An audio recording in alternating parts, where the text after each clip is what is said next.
আকাশে মেঘমালা দেখলে বিষ্ণু ইসা ইসলাম ভয় পেয়ে যেতেন, দোয়া পড়তেন আল্লাহুম্মা সাইয়্যিবান নাফিআ, আল্লাহ উপকারী বৃষ্টি দেন। বৃষ্টি দেখলে, মেঘ দেখলে আল্লাহ রাসূল পেরেশান, একবার ঘরের ভিতরে আরেকবার বাইরে, একবার ভিতরে আরেকবার বাইরে। আম্মা জান বলতেন, ইয়া রাসূলুল্লাহ, আকাশে মেঘ দেখলে আপনি পেরেশান হন কেন?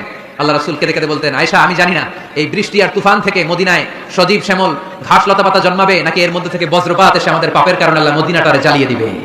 আমি জানি না। আমরাও যে আকাশে মেঘমালা দেখি, আমরা কি জানি এটা কি রহমতের মেঘ না আযাবের মেঘ? জানি আমরা। তারপরেও বৃষ্টি আসলে আমাদের গান আসে না নাই? বৃষ্টি আসলে দেখবেন গান লাগায় দেয়। বৃষ্টি পরে টাপুর টুপুর, ওই কয় পায়ে দিয়ে শোনানো নুপুর, সব মুখস্থ। এগুলো করা যাবে না। বৃষ্টি দেখলে দোয়া করতে হবে, আল্লাহুম্মা সাইয়্যিবান নাফিআ, আল্লাহুম্মা আসকিনা গাইসান মুগীসান মারিআন মারিআন নাফিআন গায়রা দার আজিলান গায়রা আজিল। আল্লাহ, এই মেঘমালা থেকে এমন বৃষ্টি দাও যে বৃষ্টি আমাদের জন্য কল্যাণকর, যে বৃষ্টিতে ঘাস লতা পাতা জন্মায়, যে বৃষ্টিতে আমাদের গবাদি পশুর জন্য রিজিক থাকে। কল্যাণকর বৃষ্টি দাও আল্লাহ, ক্ষতিকর বৃষ্টি দিও না। তাড়াতাড়ি দাও, দেরি করো না। চিল্লায় পড়েন আমিন।